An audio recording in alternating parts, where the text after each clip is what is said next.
ಅದು ರಾಮಚಂದ್ರಪುರ ಅನ್ನುವ ಊರು. ಆ ಊರಿನಲ್ಲಿ ಸಂಕ್ರಾಂತಿ ಹಬ್ಬದ ಸಂಭ್ರಮ ಚೆನ್ನಾಗಿ ಕಾಣಿಸ್ತಾ ಇತ್ತು. ಮನೆಯೆಲ್ಲ ರಂಗೋಲಿ ಹಾಕೊಂಡಿದ್ರು. ಹರಿದಾಸನ ವೇಷ ಹಾಕೊಂಡು ಸುಮಾರು ಜನ ಬೀದಿ ಬೀದಿ ಬರ್ತಾ ಇದ್ರು. ಹೀಗಿರುವಾಗ ಆ ಊರಿನ ಗಡಿಯಲ್ಲಿರುವ ಕಾಮಾಕ್ಷಿಯಮ್ಮನ ಮನೆಯಲ್ಲಿ ಮಾತ್ರ ತುಂಬಾನೇ ಗಂದರಗೋಲವಾಗಿತ್ತು. ಕಾಮಾಕ್ಷಿಯಮ್ಮ ಅವ್ರ ಮನೆಯಲ್ಲಿ ಕೆಲಸ ಮಾಡುವ ಕೆಲಸದವಳ ಹತ್ತಿರ ಹೋಗಿ, ಏನೇ ವೆಂಕಟಲಕ್ಷ್ಮಿ, ಆ ಹುಳಿನ ಯಾಕೆ ಅಷ್ಟೊಂದು ಹಾಕಿದೀಯಾ? ಸಾರು ತುಂಬಾ ಹುಳಿಯಾಗಿರ್ಬೇಕು ಅಂತ ಏನೂ ಇಲ್ಲ, ಸ್ವಲ್ಪ ನೀರು ಜಾಸ್ತಿ ಹಾಕು. ಆ ಹುಳಿ ಎಲ್ಲ ಖಾಲಿ ಆಗುತ್ತೆ, ಸ್ವಲ್ಪ ಡಬ್ಬಿಗೆನೆ ಹಿಂತಿರುಗಿ ಹಾಕು. ಅಮ್ಮ, ನಾಳೆ ಮಗಳು ಅಳಿಯಂದ್ರು ಎಲ್ಲರೂ ಬರ್ತಾ ಇದ್ದಾರೆ. ಸಾರು ಈ ರೀತಿ ನೀರಾಗಿ ಇದ್ರೆ ಅಳಿಯಂದ್ರು ಏನ್ ತಿಳ್ಕೊತಾರೆ? ಮೀನ್ ಸಾರು ಸ್ವಲ್ಪ ಹುಳಿ ಇರ್ಬೇಕಲ್ವಾ? ಏನ್ ಅನ್ಕೋತಾರೆ? ಸಾರು ಅಮೃತದಾಗೆ ಇದೆ ಅನ್ಕೋತಾರೆ. ಸಾರು ಮಾಡುವ ವಸ್ತುಗಳಲ್ಲ, ಕೈ ರುಚಿಯಲ್ಲಿರೋದು. ತುಪ್ಪದ ಡಬ್ಬಿ ಮೇಲೆ ನೀನು ಕಣ್ಣಾಕ್ಬೇಡ. ಅದು ಅಳಿಯಂದ್ರಿಗೆ ಸ್ವಲ್ಪ ಸ್ವಲ್ಪ ಮಾತ್ರ ಕೊಡು. ಅದನ್ನ ಮಿತವಾಗಿಯೇ ಬಳಸ್ಬೇಕು.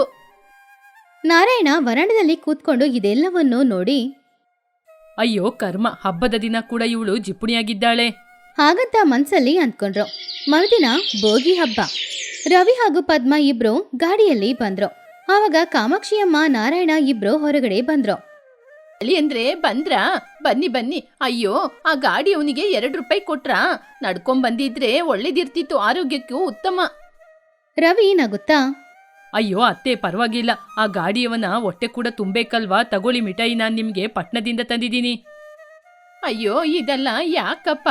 ಸುಮ್ನೆ ಹಣನ ವ್ಯರ್ಥ ಮಾಡ್ಕೊಂಡು. ಸರಿ, ಇದನ್ನ ತೆಗೆದು ಬ್ಯಾಗಲ್ಲಿಡಿ. ಆ ದಿನ ಬೋಗಿ ಹಬ್ಬ ಅನ್ನೋದ್ರಿಂದ ಎಲ್ರೂ ದೊಡ್ಡ ದೊಡ್ಡ ಕಟ್ಟಿಗೆಗಳನ್ನ ತಗೊಂಡ್ ಬಂದು ಬೋಗಿ ಬೆಂಕಿ ಹಾಕ್ತಾ ಇದ್ರು. ಆದ್ರೆ ಕಾಮಾಕ್ಷಿಯಮ್ಮ ಚಿಕ್ಕ ಚಿಕ್ಕ ಕಟ್ಟಿಗೆ ತಗೊಂಡ್ ಬಂದು ಬೋಗಿ ಬೆಂಕಿನ ಹಾಕಿದ್ರು. ಅಮ್ಮ, ಏನಮ್ಮ, ಇವತ್ತು ಬೋಗಿ ಹಬ್ಬ ಅಲ್ವಾ? ಬೆಂಕಿನ ಸ್ವಲ್ಪನೇ ಹಾಕಿದೀರಾ? ಪಕ್ಕದ ಮನೆಯವರು ನೋಡಿ ಎಷ್ಟು ದೊಡ್ಡ ಒಲೆ ಹಾಕಿದ್ದಾರೆ ಅಂತ. ತಂದೆ ಸೌದೆ ತಂದಿದ್ದಾರೆ ಅಲ್ವಾ? ಕಾಮಾಕ್ಷಿಯಮ್ಮ ರಹಸ್ಯವಾಗಿ, ಅಯ್ಯೋ ಹುಚ್ಚು ಹುಡುಗಿ, ಯಾಕೆ ಅಷ್ಟು ದೊಡ್ಡ ಸೌದೆನ ಹಾಕ್ಬೇಕು? ಅದನ್ನ ಮಾರಾಟ ಮಾಡಿದ್ರೆ ಹಣ ಸಿಗುತ್ತೆ ನಮ್ಗೆ. ಚಳಿ ಕಾಯಕ್ಕೆ ತಾನೆ ಈ ಸಣ್ಣ ಸೌದೆ ಸಾಕು. ರವಿ ಅದನ್ನೆಲ್ಲ ನೋಡ್ತಾನೆ ಇದ್ದ. ಅವನಿಂದ ಏನೂ ಹೇಳಕ್ಕಾಗ್ಲಿಲ್ಲ. ಆದ್ರೂ ಮೆಲ್ಲೆ ಅತ್ತೆಯ ಹತ್ತಿರ, ಅತ್ತೆ, ನಿಮ್ಮ ಬೋಗಿ ಒಲೆ ತುಂಬಾನೇ ಚೆನ್ನಾಗಿದೆ. ಸಣ್ಣ ಒಲೆಯಲ್ಲಿ ದೊಡ್ಡ ಬೆಂಕಿನ ನೋಡ್ಬೇಕು ಅಂತ. ಪರವಾಗಿಲ್ಲ, ನೀವು ತುಂಬಾನೇ ಉಳಿತಾಯ ಮಾಡ್ತೀರಾ. ಕಾಮಾಕ್ಷಿಯಮ್ಮನಿಗೆ ಅವರನ್ನ ಹೊಗಳೋ ತರ ಅನಿಸ್ತು. ಹೌದಪ್ಪ, ಉಳಿತಾಯ ಹೀಗೇನೆ ಮಾಡ್ಬೇಕು ಹಾಗಂತ ಹೇಳಿದ್ರು. ಮರುದಿನ ಸಂಕ್ರಾಂತಿ ಹಬ್ಬ. ಆ ದಿನ ತನ್ನ ಜಿಪುಣತನವನ್ನ ಕಾಮಾಕ್ಷಿಯಮ್ಮ ತೋರ್ಸಿದ್ರು. ಅವ್ರಿಗೆ ಖರ್ಚು ಹಾಕ್ಬಾರ್ದು, ಆದ್ರೆ ಅಳಿಯಂದ್ರಿಗೆ ಮರ್ಯಾದೆನು ಮಾಡ್ಬೇಕು ಅನ್ನೋದು ಮಾತ್ರ ಅವ್ರ ಉದ್ದೇಶ. ಆ ದಿನ ಮಧ್ಯಾಹ್ನದ ಸಮಯ ಊಟಕ್ಕೆ ಅಳಿಯನ ಜೊತೆ ಮಾವನು ಕೂತ್ಕೊಂಡಿದ್ರು. ಪದ್ಮ ಇಬ್ರಿಗೂ ಬಡಿಸ್ತಾ ಇದ್ಲು. ಪಕ್ಕದಲ್ಲಿ ಕಾಮಾಕ್ಷಿಯಮ್ಮ ಕೂತ್ಕೊಂಡಿದ್ರು. ರೀ, ತಗೊಳ್ಳಿ, ಎಳ್ಳುಂಡೆ ಬಿಸಿ ಬಿಸಿ ಇದೆ. ರವಿ ನಗುತ್ತಾ, ಅತ್ತೆ, ಈ ಎಳ್ಳುರುಂಡೆ ತುಂಬಾ ಗಟ್ಟಿಯಾಗಿ ತುಂಬಾ ಭಾರವಾಗಿ ಇದೆ. ಅಂದ್ರೆ ಸೈನಿಕರಿಗೆ ಇದನ್ನ ಕೊಟ್ರೆ ಸಾಕು, ಅವರು ವೈರಿಗಳ ತಲೆಯನ್ನೇ ಒಡೆದಾಕ್ತಾರೆ, ಅಷ್ಟೊಂದು ಗಟ್ಟಿಯಾಗಿದೆ. ಅದನ್ನು ಕೇಳಿ ಮಾವ ನಗುತ್ತಾ ಇದ್ರು. ಆವಾಗ ಕಾಮಾಕ್ಷಿಯಮ್ಮ, ಹೌದಪ್ಪ, ಗಟ್ಟಿಯಾಗಿದ್ರೇನೆ ಬಾಯಿಗೂ ವ್ಯಾಯಾಮ. ಅತ್ತೆ, ನನಗೆ ಈ ಬೇಳೆ ಸಾರನ್ನ ನೋಡಿದ್ರೆ ಗಂಗಾ ಜಲವನ್ನು ನೋಡಿದ ರೀತಿ ಇದೆ. ಯಾಕೆ ಅಂದ್ರೆ ಅದು ಎಷ್ಟು ಶುದ್ಧವಾಗಿದೆಯೋ ಅದೇ ರೀತಿ ಶುದ್ಧವಾಗಿ ಹರಿತಾ ಇದೆ. ಇದರಲ್ಲಿ ಬೇಳೆಗಳೇ ಇಲ್ಲ. ಆವಾಗ ಪದ್ಮ, ಅಮ್ಮ, ಬೇಳೆ ಸಾರಿಗೆ ನೀರು ಜಾಸ್ತಿ ಇಟ್ಟಾ? ಇಲ್ಲ ಕಣೆ, ಅಳಿಯಂದ್ರಿಗೆ ಜೀರ್ಣಶಕ್ತಿ ಚೆನ್ನಾಗ್ ಆಗ್ಬೇಕು ಅಂತ ಹಾಗೆ ಮಾಡ್ದೆ. ಹೌದತ್ತೆ, ಇದು ಕುಡಿಲಿಕ್ಕೆ ಚೆನ್ನಾಗಿರುತ್ತೆ. ಊಟದಲ್ಲಿ ಕಲಸಿ ತಿನ್ನಕ್ಕೆ ಪರವಾಗಿಲ್ಲ ಬಿಡಿ. ಹಾಗೆ ಸಮಯನೂ ಹೋಯ್ತು. ಇವಾಗ ಎಲ್ರಿಗೂ ಒಬ್ಬಟ್ಟು ಕೊಡ್ಬೇಕಾಗಿರುವ ಸಮಯ. ಆ ಒಬ್ಬಟ್ಟಿಗೆ ಸ್ವಲ್ಪ ತುಪ್ಪನ ಹಾಕಿ ಕೊಡ್ಬೇಕು. ಚಿಕ್ಕ ಚಮಚದಿಂದ ಒಂದೇ ಒಂದು ಹನಿ ತುಪ್ಪನ ಹಾಕಿ, ಇಲ್ ನೋಡಪ್ಪ, ಇದು ಸ್ವಚ್ಛವಾದ ಹಸುವಿನ ತುಪ್ಪ. ತುಂಬಾ ಹಾಕೊಂಡ್ ತಿಂದ್ರೆ ಚೆನ್ನಾಗಿರಲ್ಲ, ಕೊಬ್ಬು ಜಾಸ್ತಿ ಆಗುತ್ತೆ. ರವಿಯ ಆ ಒಬ್ಬಟ್ಟನ್ನ ನೋಡ್ದ. ಅದು ಒಣಗೋಗಿತ್ತು. ಅದರಲ್ಲಿ ತುಪ್ಪ ಎಲ್ಲಿದೆ ಅಂತ ಅವನು ಹುಡುಕ್ತಾ ಇದ್ದ. ಅಯ್ಯೋ ಅತ್ತೆ, ನಿಲ್ಲಿ ನಿಲ್ಲಿ, ನೀವು ತುಪ್ಪನ ಜಾಸ್ತಿ ಉಯ್ಬೇಡಿ. ನೀವು ಉಯ್ಯುವ ತುಪ್ಪದಲ್ಲಿ ನನ್ನ ಒಬ್ಬಟ್ಟು ನೆಂದು ಹೋಗ್ಬಿಡುತ್ತೆ. ನೀವು ಮಾಡೋದ್ ನೋಡಿದ್ರೆ ಬರ ಕೂಡ ನಮ್ಮ ಹತ್ರ ಬರಲ್ಲ. ನೀವು ಈ ರೀತಿ ಮಾಡ್ತಾ ಇದ್ರೆ ನನ್ನ ಎದೆನೆ ಒಡೆದೋಗುವ ರೀತಿ ಅನ್ಸುತ್ತೆ. ಈ ಸಲ ಮಾವನವರು ಜೋರಾಗಿ ನಗಾಡಿದ್ರು. ಕಾಮಾಕ್ಷಿ, ಅಳಿಯಂದ್ರು ನಿನ್ನ ತಮಾಷೆ ಮಾಡ್ತಿದ್ದಾರೆ. ನಿನಗೆ ಅದು ಕೂಡ ಅರ್ಥ ಆಗ್ತಾ ಇಲ್ವಾ? ಹಾಗಂತ ಹೇಳಿ ತುಪ್ಪದ ಪಾತ್ರೆಯನ್ನ ತಗೊಂಡು ಅಳಿಯನಿಗೆ ಒಂದ್ ಚಮಚ ತುಪ್ಪ ಹಾಕಿದ್ರು. ಕಾಮಾಕ್ಷಿ ಅಮ್ಮನಿಗೆ ಹೃದಯನೇ ನಿಂತೋಯ್ತು. ಅಯ್ಯಯ್ಯೋ, 1 ವಾರಕ್ಕೆ ಬೇಕಾದ ತುಪ್ಪನ ಒಂದೇ ಸಲ ಹಾಕ್ಬಿಟ್ರಿ ಹಾಗಂತ ಅನ್ಕೊಂಡ್ರು. ಕೊನೆಯದಾಗಿ ಇವಾಗ ಪಾಯಸ. ರವಿ ಆ ಪಾಯಸನ ನೋಡ್ದ. ಅದರಲ್ಲಿ ಹಾಲೇ ಇಲ್ದೆ ಬರೀ ನೀರ್ ಮಾತ್ರ ಇತ್ತು. ಆವಾಗ ಅದನ್ನು ನೋಡಿ ರವಿ, ಅತ್ತೆ, ಈ ಪಾಯಸದಲ್ಲಿ ನೀರು ಜಾಸ್ತಿಯಾಗಿದೆ. ಪರವಾಗಿಲ್ಲತ್ತೆ, ನೀವು ನನಗೆ ಸಿಹಿ ಜಾಸ್ತಿ ಕೊಡಬಾರ್ದು ಅಂತ ನನ್ನ ಆರೋಗ್ಯದ ಬಗ್ಗೆ ಎಚ್ಚರಿಕೆ ಇಟ್ಕೊಂಡಿದ್ದೀರಾ. ನನ್ನ ಆರೋಗ್ಯದ ಮೇಲೆ ನೀವು ತೋರಿಸುವ ಶ್ರದ್ಧೆ ನೋಡಿದ್ರೆ ನನಗೆ ತುಂಬಾನೇ ಸಂತೋಷ ಆಗ್ತಿದೆ. ಕಾಮಾಕ್ಷಿ ಅಮ್ಮನಿಗೆ ಇವಾಗ್ಲೇ ಅಳಿಯನ ಮಾತಿಗೆ ಇರುವ ಅರ್ಥ ಏನು ಅನ್ನೋದು ಅರ್ಥ ಆಯ್ತು. ಅವ್ರನ್ನ ಮೆಚ್ಕೊಳ್ತಾ ಇಲ್ಲ, ಅದಕ್ಕೆ ಬದಲು ಅವ್ರ ಜಿಪುಣತನನ ತೋರಿಸ್ತಾ ಇದ್ರು. ಅದು ಆವಾಗ್ಲೇ ಅರ್ಥ ಆಯ್ತು. ಸಂಜೆ ಸಮಯ, ಕೋಳಿ ಪಂದ್ಯ ನಡೀತಾ ಇದೆ ಅಂತ ತಿಳ್ಕೊಂಡು ಮಾವ ಅಳಿಯ ಇಬ್ರು ಕೂಡ ಅಲ್ಲಿಗೆ ಹೋಗ್ತಾ ಇದ್ರು. ಅಳಿಯಂದ್ರೆ ಹೋಗ್ತಾ ಇದ್ದೀರಾ? ಜೋಬಲ್ಲಿರುವ ಹಣ ಎಚ್ಚರಿಕೆ, ಯಾವುದೇ ಕಾರಣಕ್ಕೂ ಪಂದ್ಯ ಎಲ್ಲ ಹಾಕ್ಬೇಡಿ. ಸರಿಯತ್ತೆ, ಆದ್ರೂ ಹಬ್ಬ ಅಲ್ವಾ, ಹಾಗೆ ನೋಡ್ಕೊಂಡ್ ಬರ್ತೀವಿ. ಸಂಜೆ ಸಮಯ ಮನೆಗೆ ಬರುವಾಗ ರವಿಯ ಕೈಯಲ್ಲಿ 2 ಹುಂಜಗಳು ಇತ್ತು. ಅಳಿಯಂದ್ರೆ ನೀವು ಪೈಪೋಟಿಯಲ್ಲಿ ಗೆದ್ರಾ? ಈ ಕೋಳಿ ತುಂಬಾ ಬೆಲೆ ಬಾಳುವ ವಸ್ತು. ಅಯ್ಯೋ ಅತ್ತೆ, ನಾನು ಇದನ್ನ ಪೈಪೋಟಿಯಲ್ಲಿ ಗೆದ್ದಿಲ್ಲ. ಪಕ್ಕದ ಮನೆ ಸುಬ್ಬಾರಾವ್ಗೆ ಹಣದ ಅವಶ್ಯಕತೆ ಇತ್ತು. ಅದಕ್ಕೇನೆ ನನ್ನ ಕೈಯಲ್ಲಿರುವ 500 ರೂಪಾಯಿನ ಕೊಟ್ಟು ನಾನು ಈ ಕೋಳಿನ ತಗೊಂಡೆ. ಇದನ್ನ ಕುಯ್ದು ಒಳ್ಳೆ ಸಾರ್ ಮಾಡಿ. ಕಾಮಾಕ್ಷಿ ಅಮ್ಮನಿಗೆ ಏನ್ ಹೇಳೋದು ಅಂತ ಅರ್ಥ ಆಗ್ಲಿಲ್ಲ. ಅಯ್ಯೋ, 500 ರೂಪಾಯ? ಅಯ್ಯೋ, ಸಾಧಾರಣವಾದ ಕೋಳಿನೇ 200 ರೂಪಾಯಿಗೆ ಸಿಗುತ್ತೆ. ಹಾಗಿರುವಾಗ ನೀವು ಈ ಕೋಳಿನ 500 ರೂಪಾಯಿ ಕೊಟ್ಟು ತಗೊಂಡಿದ್ದೀರಾ? ಹಾಗಂತ ಹೇಳಿದ್ರು. ರವಿಗೆ ಅದು ಕೇಳಿಸ್ತು. ಅತ್ತೆ, ಹಣ ಅಂದ್ರೆ ಅದು ಸಾಧಾರಣವಾದ ಕಾಗದ ಮಾತ್ರ. ನಾವು ಹಣನ ಯಾವಾಗ ಬೇಕಾದ್ರೂ ಸಂಪಾದನೆ ಮಾಡ್ಬೋದು, ಆದ್ರೆ ಕಳ್ಕೊಂಡಿರುವ ನಮ್ಮ ಸಂತೋಷನ ಯಾವಾಗ್ಲೂ ಹಿಂದೆ ತರಲು ಸಾಧ್ಯವಿಲ್ಲ. ನಾಳೆ ಹಬ್ಬ ಅಲ್ವಾ, ಅದಕ್ಕೇನೆ ಕೋಳಿ ತಂದೆ. ಎಲ್ಲರೂ ಸಂತೋಷದಿಂದ ಅಡಿಗೆ ಮಾಡಿ ತಿನ್ನೋಣ. ಅಂದ್ರೆ ನಾನು ಜಿಪುಣಿ ಅಂತ ಹೇಳ್ತಿದ್ದೀರಾ? ಅಯ್ಯೋ ಅತ್ತೆ, ನಾನಾಗೆ ಹೇಳ್ತಾ ಇಲ್ಲತ್ತೆ. ಆದ್ರೆ ನೀವು ಸ್ವಲ್ಪ ಆಲೋಚನೆ ಮಾಡಿ ನೋಡಿ.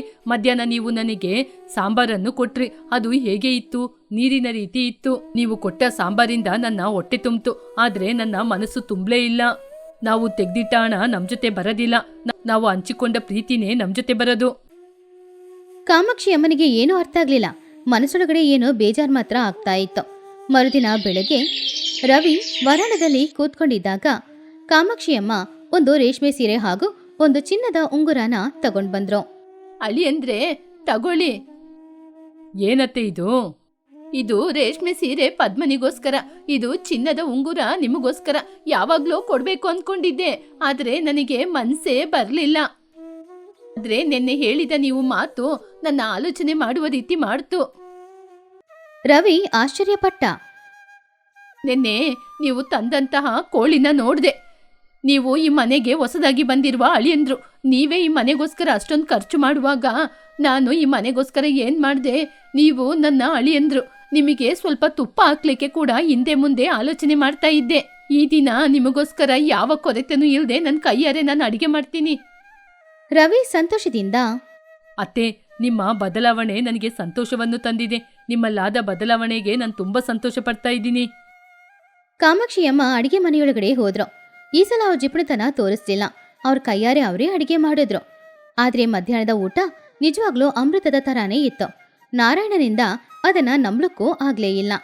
ಕಾಮಾಕ್ಷಿ, ನಿಜವಾಗ್ಲೂ ನೀನೇನಾ? ನಿನ್ನ ಒಳಗೆ ಯಾರಾದ್ರೂ ದೇವತೆಗಳೇ ಬಂದಿದ್ದಾರಾ? ಇಲ್ಲ ರೀ, ನಾನೇ ರೀ. ಅಳಿಯಂದ್ರು ಹೇಳಿದ ಹಾಗೆ ಇವತ್ತು ತಿನ್ನುವ ಊಟ ನಾಳೆ ನೆನಪಿಗೆ ಬರಬೇಕು. ಅಳಿಯಂದ್ರೆ ನನಗೆ ಈ ರೀತಿ ಹೇಳ್ಕೊಟ್ಟಿದ್ದು. ನೋಡಿದ್ರಪ್ಪ, ನಿಮ್ಮ ಅಳಿಯಂದ್ರು ಒಂದೇ ದಿನದಲ್ಲಿ ಅಮ್ಮನ ಬದಲಾಯಿಸಿದ್ದಾರೆ. ನಾನು ಅತ್ತೆಗೆ ಏನು ಹೇಳ್ಕೊಡ್ಲಿಲ್ಲ ಪದ್ಮ. ಅತ್ತೆ ಜಿಪುಣತನದ ಹಿಂದೆ ಅತ್ತೆಯ ಒಳ್ಳೆ ಮನಸ್ಸು ಇತ್ತು, ಅದನ್ನ ಹೊರಗೆ ತಂದೆ. ಹಾಗೆ ಎಲ್ರೂ ತೃಪ್ತಿಯಾಗಿ ಊಟ ಮಾಡಿದ್ರು. ಆ ದಿನ ಸಂಜೆ ಸಮಯ ಪದ್ಮ ಹಾಗೂ ರವಿ ಹೊರಟ್ರು. ಆವಾಗ ಕಾಮಾಕ್ಷಿಯಮ್ಮ ಅಳಿಯಂದ್ರ ಹತ್ರ, ಅಳಿಯಂದ್ರೆ ಮತ್ತೆ ನೀವು ಇನ್ನು ಯಾವಾಗ ಬರ್ತೀರಾ? ಮುಂದೆ ಬರುವಾಗ ನಿಮಗೆ ಇಷ್ಟವಾದ ಎಲ್ಲ ಅಡಿಗೆನ ಮಾಡ್ಕೊಡ್ತೀನಿ, ಎಷ್ಟು ಖರ್ಚಾದ್ರೂ ಪರವಾಗಿಲ್ಲ ಹಾಗಂತ ಹೇಳಿದ್ರು. ರವಿ ನಗುತ್ತಾ, ಖಂಡಿತ ಬರ್ತೀನತ್ತೆ, ನಿಮ್ ಕೈ ರುಚಿ ಅಡಿಗೆ ತಿನ್ಲಿಕ್ಕೆ ಖಂಡಿತ ಬರ್ತೀನಿ. ಹಾಗಂತ ಹೊರಟ್ರು. ಆವಾಗ ಗಂಡ ತನ್ನ ಹೆಂಡತಿಯನ್ನ ನೋಡಿ, ನಿಜವಾಗ್ಲೂ ಸಂಕ್ರಾಂತಿ ಲಕ್ಷ್ಮಿ ನಮ್ಮ ಮನೆಗೆ ಬಂದ ಹಾಗಿದೆ. ಕಾಮಾಕ್ಷಿಯಮ್ಮ ಅವರ ಜಿಪುಣತನನ ಬಿಟ್ರು. ಆ ಸಂಕ್ರಾಂತಿ ಹಬ್ಬ ಅವರ ಜೀವನದಲ್ಲೇ ಮರೆಯಕ್ಕಾಗದೇ ಇರುವ ಹಬ್ಬವಾಗಿ ಉಳಿದೋಯ್ತು. ರವಿ ತನ್ನ ಅತ್ತೆನ ಏನು ಹೇಳಲೇ ಇಲ್ಲ. ಅವರನ್ನ ಹೊಗಳೋ ತರ ಹೊಗ್ಲಿ, ಅವ್ರು ಏನ್ ತಪ್ಪು ಮಾಡ್ತಾ ಇದ್ದಾರೋ ಅದನ್ನ ಅವರಿಗೆ ಎತ್ತಿ ತೋರಿಸ್ತಾ ಅವರ ಮನಸ್ಸಿಗೆ ನೋವುಂಟು ಮಾಡದೆ ಅವರನ್ನ ಸರಿ ಮಾಡ್ದ. ಈ ಕಥೆಯಲ್ಲಿರುವ ನೀತಿ ಏನು ಅಂದ್ರೆ, ಹಣನ ಉಳಿತಾಯ ಮಾಡೋದು ಮುಖ್ಯನೇ, ಆದ್ರೆ ಉಳಿತಾಯ ಅನ್ನುವ ಹೆಸರಿನಲ್ಲಿ ಜಿಪುಣತನ ಮಾಡೋದು ತುಂಬಾನೇ ತಪ್ಪು. ಅತಿಥಿ ದೇವೋಭವ ಅನ್ನುವ ಆ ಪಾಠನ ನಾವು பாலிஸ்லேಬೇಕು. அது ராமபுரம் அப்படிங்கிற ஒரு கிராமம். ஒரு காலத்துல பார்க்க பச்சை பசேல்னு அழகா இருந்த அந்த கிராமம் இப்போ வறட்சியில மாட்டிக்கிட்டு முடிச்சுக்கிட்டு இருந்துச்சு. 3 வருஷமா அந்த ஊர்ல மழை பெய்யல. அதனால ஊஜனங்களோட முகத்துல கவலையை தவிர வேற எதுவுமே இல்ல. ஒருபடி அரிசிய உயிருக்கும் மேலா அந்த ஊர்க்காரங்க எல்லாரும் பாதுகாத்துக்கிட்டு இருந்தாங்க. பசி ஒரு மனுஷனை எந்த அளவுக்கு சுயநலமா மாத்தும் அப்படிங்கிறதுக்கு அந்த ஊரு தான் உதாரணம். ஒரு நாள் ஊருக்கு நடுவுல இருக்கிற மரத்துக்கு கீழே ரங்கையா ராமையா 2 பேர் உக்காந்துக்கிட்டு இருந்தாங்க. வெயில் ரொம்ப அதிகமா இருந்துச்சு. என்னடா ரங்கையா இது, இந்த வருஷமாவது நம்ம ஊர்ல மழை பெய்யணும்னு நான் எதிர்பார்த்துக்கிட்டு இருக்கேன். ஆனா வெயில் கொளுத்துறத பார்த்தா நிச்சயமா இந்த வருஷமும் மழை பெய்யாதுன்னு தாண்டா தோணுது. ஆமா ராமையா, வயலெல்லாம் கூட காஞ்சி போய் விரிசல் விட்டுருச்சு. ஆடு மாடுங்களுக்கு சாப்பாடு இல்ல, மனுஷங்களுக்கு குடிக்க தண்ணி இல்ல, இருக்கிற எல்லாமே தீந்து போய்கிட்டு இருக்கு. நாளைக்கு வாழ்க்கைய பத்தி நினைச்சாலே பயமா இருக்கு. அப்ப ராமையா ரங்கையா கிட்ட ரகசியமா, ஆமா, பக்கத்து ஊர்ல இருந்து ஏதோ அரிசி மூட்டைய வாங்குனீங்களாமே, உண்மைதானா? அதை கேட்ட ரங்கையா ஆச்சரியமா சுத்திலும் பார்த்து, அட சத்தமா பேசாத ராமையா, செவருக்கும் காதருக்கும் பசியோட இருக்கிற ஜனங்க வீட்டுக்குள்ள புகுந்து இருக்கிற எல்லா அரிசியும் தூக்கிக்கிட்டு போயிடுவாங்க. நான் மட்டுமா? உங்க வீட்டுல கூட தான் இன்னும் அரிசி பருப்பெல்லாம் இருக்காமே. அட அது ஊஜனங்க நம்பிக்கிட்டு இருக்கிற விஷயம். ஆனா என்கிட்ட என்ன இருக்கு, நானே பட்னியா தான் இருக்கேன். அப்படி 2 பேரும் மாத்தி மாத்தி தான் போய் பேசிக்கிட்டு இருந்தாங்க. பயம் அவங்கள உண்மைய சொல்ல விடவே இல்ல. அப்பதான் ஊரோட எல்லையில இருந்து ஒரு வயசானவர் ஊருக்குள்ள மெதுவா வந்துகிட்டு இருந்தாரு. அவருடைய துணியெல்லாம் கிழிஞ்சு போயிருந்துச்சு. தோல்ல ஒரு பைய தான் இருந்துச்சு. நடக்க முடியாம ரொம்பவும் சோர்வா அடிமேல அடி வச்சு நடந்து வந்தாரு. புதுசா ஒருத்தர் ஊருக்குள்ள வர்றத பார்த்து அந்த ஊஜனங்க எல்லாரும் ஆச்சரியமா பாத்துக்கிட்டு இருந்தாங்க. அப்பதான் அந்த பக்கமா அந்த சோமையா, அட யார் இது, புது ஆள் மாதிரி இருக்கு, இந்த ஊருக்கு எதுக்காக வந்திருக்காரு? யாரா இருந்தா என்ன, தெரியாம தான் ஊருக்குள்ள வராருன்னு நினைக்கிறேன். தயவு செஞ்சு யாரும் வாங்க என்ன ஏதுன்னுலாம் கேட்டுறாதீங்க. அப்புறம் பசிக்குது சாப்பாடு போடுங்கன்னு சொன்னா நாம என்ன பண்றது, நமக்கே குடிக்க கஞ்சி இல்லைங்க. ஆமா ஆமா, பார்த்தும் பார்க்காத மாதிரி இருக்கிறது தான் நமக்கு நல்லது. ஆனா அந்த வயசானவர் நேரா அவங்க பக்கத்துல தான் வந்து நின்னாரு. பாவம் அவரு பார்க்க ரொம்ப சோர்வா இருந்தாரு. அவரு ரொம்பவும் கவலையா, ஐயா தொண்டை வத்தி போச்சு, கொஞ்சம் குடிக்க தண்ணி இருந்தா கொடுங்க, சாப்பிட ஏதாவது சாப்பாடு இருந்தா கொடுங்க. அப்ப ராமையா கோவமா, எங்களுக்கு எங்க குடிக்க தண்ணி இல்ல, சாப்பிட சாப்பாடு இல்ல, நாங்க எங்க இருந்து குடுக்கறது, போப்போ. ஐயா கொஞ்சம் வடிச்ச தண்ணி இருந்தாலாவது கொடுங்க, 2 நாளா எதுவுமே சாப்பிடலங்க. இங்க பாருங்கய்யா, எங்களுக்கே சமைச்சு சாப்பிட எதுவுமே இல்ல, இதுல உங்களுக்கு என்னத்தை நாங்க கொடுக்கறது, தயவு செஞ்சு இங்க இருந்து போயிடுங்க. அந்த வயசானவர் எதுவும் பண்ண முடியாம அமைதியா இருந்தாரு. அவரு கண்ணுல கோவம் இல்ல, சோர்வு மட்டும்தான் இருந்துச்சு. அவரு மெதுவா அங்கிருந்து முன்னாடி போனாரு. ஒவ்வொரு வீட்டு கதவா தட்டி சாப்பாடு கொடுங்க அப்படின்னு கேட்கும்போது எல்லார்கிட்ட இருந்து வந்த பதில் ஒன்னே ஒண்ணுதான், இங்க எங்களுக்கே சாப்பிட எதுவும் இல்ல, உனக்கு என்னத்தை கொடுக்கங்கிறது. உண்மையிலேயே அவங்க வீட்டுல சாப்பாடும் இருக்கு, தண்ணியும் இருக்கு, மோரும் இருக்கு. ஆனா பயம், அந்த பயமும் சுயநலமும் தான் கதவை திறக்க விடல. கடைசியில் அந்த பெரியவர் வேற வழி இல்லாம ஊர் எல்லையில இருக்கிற ஒரு சின்ன குடிசை கிட்ட போனாங்க. அந்த குடிசையில இருக்கிறது கௌரி பாட்டி. அவங்க அந்த ஊரோட அன்னபூர்ணா தேவி. வரவங்களுக்கு வயிறார சாப்பாடு போட்டு அவங்க என்ன கொடுக்குறாங்களோ அதை வாங்கிப்பாங்க. ஆனா வறட்சி வந்ததுக்கு அப்புறம் அவங்க நிலைமையும் சுத்தமா மாறி போச்சு. கௌரி பாட்டி திண்ணையில உட்காந்துக்கிட்டு அரிசியில இருக்கிற கல்ல பொறுக்கிக்கிட்டு இருந்தாங்க. அப்பதான் அந்த பக்கமா வந்த அந்த பெரியவர் மயக்கம் போட்டு விழுந்துட்டாரு.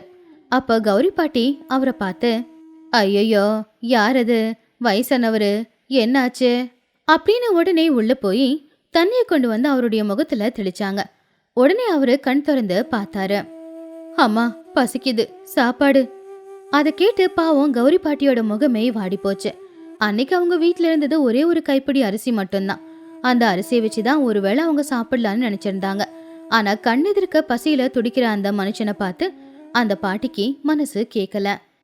அப்ப பாட்டி பாசமா, எழுந்துறீங்க, வந்து இப்படி திண்ணையில உக்காருங்க, கவலைப்படாதீங்க, இருக்கிறத வச்சு ஏதாவது சமைச்சு கொடுக்குறேன்.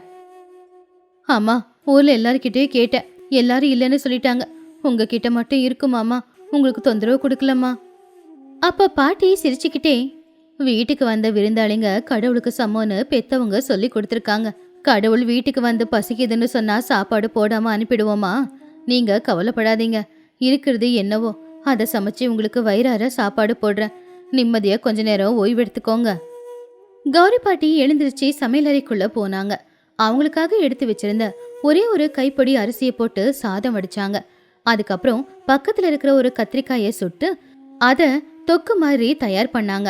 அந்த மனம் வீட்டை விட்டு வெளியில வந்துச்சு. அப்பதான் அந்த பக்கமா போய்கிட்டு இருந்த ரங்கையா ராமையாவுக்கு அந்த வாசம் வந்துச்சு. என்ன இது, கௌரி பாட்டியோட வீட்டுல இருந்து நல்ல மனம் வருது. அவங்க ரொம்ப நாளுக்கு அப்புறம் இன்னைக்கு சமைச்சிருக்காங்க போல. எனக்கு தெரிஞ்ச அந்த பிச்சைக்காரன் அங்கதான் போய் உக்காந்துக்கிட்டு இருப்பான். இருக்கிற கொஞ்சோண்டு கூட அவனுக்கு கொடுத்துருவாங்க அந்த பாட்டி. பாவம் அப்பாவி அவங்க. கௌரி பாட்டி ஒரு வாழையிலேயே போட்டு அதுல அவங்க சமைச்ச சாப்பாடு கத்திரிக்காய் தொக்க போட்டு கொடுத்தாங்க. சாப்பிடுங்க, நல்லா சூடா இருக்கு, சீக்கிரம் சாப்பிடுங்க. அந்த பெரிய ஒரு பசியோட இருந்தாலும் அத வேக வேகமா சாப்பிடல. ஒரே ஒரு வாய் எடுத்து வாயில வச்சாரு. அம்மா, இது அமிர்த மாதிரி இருக்கு. இந்த நேரத்துல இப்படி ஒரு சாப்பாடு கிடைக்குன்னு நான் எதிர்பார்க்கவே இல்லை. இந்த புண்ணியம் உனக்குதாம்மா. அப்பதான் ராமையா சத்தமா கத்தனா. அம்மா, உனக்கு அறிவு இருக்கா? இருக்கிற ஒரே ஒரு கைப்பிடி அரிசியையும் அவருக்காக சமைச்சு கொடுத்துட்டியே, நாளைக்கு சாப்பிடாம இருந்தா யார் பொறுப்பேத்துக்கிறது?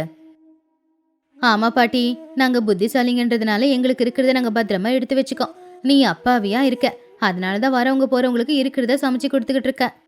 கௌரி பாட்டி பரிமாறத விட்டுட்டு மெதுவா எழுந்திருச்சு வெளியில வந்தாங்க. இங்க பாருப்பா ராமையா, ரங்கையா, நான் என்கிட்ட இருக்கிற ஒரு கைப்பிடி அரிசிய சமைச்சு நான் சாப்பிடாம அந்த பெரியவருக்கு கொடுக்கறேன்னா அது சும்மா இல்ல. எனக்கு பசிக்குதுதான், நாளைக்கு பட்னியா இருப்போன்னு எனக்கு தெரியும் தான். ஆனா கண்ணு எதிர்க்க பசியில ஒருத்தர் மயக்கம் போட்டு விழுந்தாருன்னா அவருக்கு சாப்பாடு சமைச்சு கொடுக்காம அந்த அரிசியை நான் எடுத்து வச்சேனா என்னை விட கேவலமானவங்க யார் இருப்பாங்க? அதை கேட்டு எல்லாருமே ரொம்பவும் அமைதியானாங்க. ஆனா ராமையா மட்டும் அடங்கவே இல்லை. இதெல்லாம் சும்மா கதை, பசி எடுத்தாதானே தெரியும் அந்த சாப்பாட்டோட அருமை. அப்ப அந்த பெரியவர் வெளியில வந்தாரு. அவருடைய கண்ணுல ஏதோ ஒரு விதமான வெளிச்சம் தெரிஞ்சுது. உண்மைதாப்பா, பசிங்கிறது கொடுமையான விஷயம்தான். ஆனா அதையும் தாண்டி ஒரு கொடுமையான விஷயம் இருக்கு தெரியுமா? என்னது? பயம். இன்னைக்கு இருக்கிறத கொடுத்துட்டா நாளைக்கு ஒருவேளை இல்லாம போயிட்டா அப்படின்னு சொல்லி எல்லாருமே வீட்டுல எல்லாத்தையும் பதுக்கி வைக்கிறீங்களே, அது நியாயம் அப்படின்னு உங்களுக்கு தோணுதா? ஏன் பெரியவரே, நாங்க கஷ்டப்பட்டு உழைச்சதை நாங்க எடுத்து வச்சுக்கிறோம், தப்பா? தப்பு இல்லப்பா. ஆனா உங்களை மாதிரியே யோசிச்ச ஒருத்தனை எனக்கு நல்லாவே தெரியும். ஊரெல்லாம் வறட்சியில இருக்கும்போது அவன்கிட்ட மட்டும் அரிசி இருந்துச்சு. அந்த அரிசியை சமைச்சு சாப்பிட்டா வெளியில இருக்கிறவங்களுக்கு தெரிஞ்சு போயிடும்னு அதை அவனும் சமைச்சு சாப்பிடாம யாருக்கும் கொடுக்காம பத்திரமா எடுத்து வச்சுக்கிட்டான். வறட்சியெல்லாம் சரியானதுக்கு அப்புறமா அந்த அரிசியை தைரியமா சமைச்சிக்கலாம் அப்படின்னு சொல்லி எடுத்து பார்த்தா அது ஒரே புழு பூச்சியோட இருந்து வீணாவே போயிடுச்சு. இப்போ அவனும் அதை சாப்பிடல, இனிமே அதை சாப்பிடவும் முடியாது, மற்றவங்களுக்கு கொடுக்கவும் இல்லை. அவனுடைய சுயநலமே கடைசியில் அவன் சாக காரணமா இருந்துச்சு. அதை கேட்டு அங்கிருந்தவங்க எல்லாரும் அமைதியா நின்னு அவர் என்ன சொல்றாரோ கேட்டுக்கிட்டு இருந்தாங்க. இங்க பாருங்க, இந்த பாட்டிக்கு நாளைக்கு சமைக்க வீட்டுல அரிசி இல்ல. இருக்கிற ஒரு கைப்பிடி அரிசியை வச்சு எனக்கு சமைச்சு கொடுத்துருக்காங்க. அதனாலதான் அந்த சாப்பாடு அமிர்தத்தை விட பெரிய விஷயமா எனக்கு தெரியுது. நீங்க எல்லாரும் வீட்டுல மூட்டை மூட்டையா அரிசியை ஒளிச்சு வச்சுக்கிட்டு இருப்பீங்க. யாருக்கு கொடுக்க மனசும் வரல. நிச்சயமா நீங்க ஒளிச்சு வைக்கிற அரிசி உங்களுக்கு பயன்பட போறது இல்ல. அதை நீங்க எப்போ புரிஞ்சுக்கிறீங்களோ அப்பதான் தெளிவாவீங்க. அந்த பெரியவர் சொன்னதை எல்லாம் பக்கத்துல இருந்து ராமு அப்படிங்கிற பையன் கேட்டுக்கிட்டே இருந்தான். அப்ப ராமு பக்கத்துல வந்து, ஐயா, நீங்க சொல்றது உண்மைதான். எங்க வீட்டுலயும் அரிசி இருக்கு. தினமும் ராத்திரி எல்லாரும் தூங்கினதுக்கு அப்புறம் யாருக்கும் தெரியாம சமைச்சு சாப்பிட்டு எங்க பசிய போக்கிக்கிறோம். இதெல்லாம் ஒரு வாழ்க்கையா அப்படின்னு அந்த நிமிஷம் எனக்கு தோணுதுங்க ஐயா அப்படின்னு சொல்லி ராமு அவங்க வீட்டுக்கு ஓடினான். வீட்டுல இருந்து கொஞ்சம் கெவரு கொண்டு வந்து பாட்டி கிட்ட கொடுத்து, பாட்டி, இதுல கொஞ்சம் கெவரு இருக்கு, இங்க இருக்கிற எல்லாருக்காகவும் சமைச்சு கொடுக்குறீங்களா? இது நான் எல்லாருக்காகவும் கொடுக்குற பங்கு. அப்படி எல்லாரும் அவங்கவுங்க வீட்டுல ஒளிச்சு வச்ச கொஞ்சோண்டு அரிசி பருப்பு எல்லாத்தையுமே வெளியில கொண்டு வர ஆரம்பிச்சாங்க. கொஞ்ச நேரத்துல கௌரி பாட்டியோட வீட்டு வாசல்ல சமைக்கிறதுக்கு தேவையான எல்லா பொருளும் வந்து சேர்ந்துச்சு. யாருக்கிட்டயும் எதுவும் இல்லைன்னு சொன்னாங்க. ஆனா இப்ப ஊருக்கே தேவையான அளவுக்கு பொருள் அங்க இருந்துச்சு. ரங்கையா ராமையா மட்டும் இன்னும் அப்படியே தான் நின்னுக்கிட்டு இருந்தாங்க. அவங்க ஒளிச்சு வச்சிருக்கிற எதுவும் அவங்களுக்கு பயன்படாதுன்னு அவங்களுக்கு தெரிஞ்சு போச்சு. ரங்கையா, நாம தோத்து போயிட்டோம். அந்த பெரியவர் நம்ம மனச மாத்திட்டாரு. நாம ராட்சசங்களா இருக்கக்கூடாது. வா, போய் எல்லாத்தையுமே எடுத்துட்டு வரலாம் அப்படின்னு சொல்லி ரங்கையா ராமையா 2 பேரும் அவங்க வீட்டுல இருந்த அரிசியை கொண்டு வந்து கொடுத்தாங்க. இப்ப அந்த ஊர்ல இருக்கிற எல்லாருமே ஒரே குடும்பமா மாறினாங்க. சாப்பிட வந்த அந்த பெரியவர் சாப்பிட்டு முடிச்சிட்டு கையையும் கழுவுனாரு. நீங்க இந்த ஊருக்கு வந்ததுனாலதான் இப்போ நாங்க எல்லாரும் சந்தோஷமா இருக்கோங்க ஐயா. அதுக்கு அவரு சிரிச்சுக்கிட்டே, ஆமா, இப்போ இவங்க எல்லாரும் மாறினதுக்கு காரணம் நான் இல்லம்மா, நீங்க. உங்ககிட்ட இருக்கிற ஒரு கைப்பிடி அரிசியை சமைச்சு எனக்காக போட்டீங்க பாருங்க. ஒரு வீட்டுல ஒரு விளக்கு எரிஞ்சாதான் மற்ற விளக்குங்களையும் எரிய வைக்க முடியும். அத நீங்க தான் நிரூபிச்சிருக்கீங்கம்மா. ரொம்ப நாளுக்கு அப்புறமா அந்த ஊர்க்காரங்க எல்லாரும் ஒண்ணா உட்காந்துக்கிட்டு விருந்து சாப்பாடே சாப்பிட்டாங்க. அந்த விருந்து சாப்பாடு சாப்பிட்டதுல அவங்களுக்கு மனசும் நிறைஞ்சது, வயிறும் நல்லபடியாவே நிறைஞ்சது. அன்னைக்கு ராத்திரி திடீர்னு அதிசயமா ஆகாயத்துல இருக்கிற மேகங்கள் எல்லாம் கருப்பா மாறுச்சு. சில்லுன்னு காத்து வீச ஆரம்பிச்சுது. திடீர்னு மழையும் பெய்ய ஆரம்பிச்சுது. 3 வருஷத்தோட வறட்சிய அந்த மழை போக்கிடுச்சு. அங்க பூமியும் ஈரமாச்சு, மனுஷங்களோட மனசும் ஈரமாச்சு. அவங்க எல்லாருமே அந்த வயசானவர் எங்க அப்படின்னு தேடிக்கிட்டு இருந்தாங்க. ஆனா எவ்வளவு தேடினாலும் அவரு மட்டும் கிடைக்கவே இல்லை. அவரு சாதாரண மனுஷன் இல்ல, நிச்சயமா அந்த கடவுள் நமக்கு பாடத்தை கத்து கொடுக்கதான் இந்த பூமிக்கு வந்திருக்காரு. அவரு உண்மையிலேயே கடவுள் தான். கௌரி பாட்டி மட்டும் ஆகாயத்தை பார்த்து மனசார கும்பிட்டாங்க. அவங்களுக்கு தெரியும், பகிர்ந்து கொடுக்க கொடுக்க அதிகமாகிறது பாசம் மட்டும்தான். அன்புதான் இப்ப அவங்க எல்லாரையும் ஒற்றுமையா சேர்த்திருக்குன்னு தெரியும். இந்த கதையில இருக்கிற நீதி என்னன்னா, ஒரு மனுஷன் போதும்னு சொல்றது வயிறு நெறிஞ்சா மட்டும்தான், அந்த சாப்பாட மட்டும்தான். வேற எதையுமே போதும்னு சொல்லவே மாட்டான். அந்த சாப்பாடு இல்லாம பசியால தவிக்கிற நிறைய பேர் இருக்காங்க. அவங்களுக்கு ஒரு பிடி சாப்பாடு போடாம நம்ம வீட்டுல மூட்டை மூட்டையா அரிசி பருப்பு வச்சுக்கிட்டு இருந்த பிரயோஜனம் இல்லை. எல்லாருக்கும் பகிர்ந்து கொடுத்து அவங்களையும் சந்தோஷப்படுத்தி நாமளும் சந்தோஷமா இருக்கலாம்.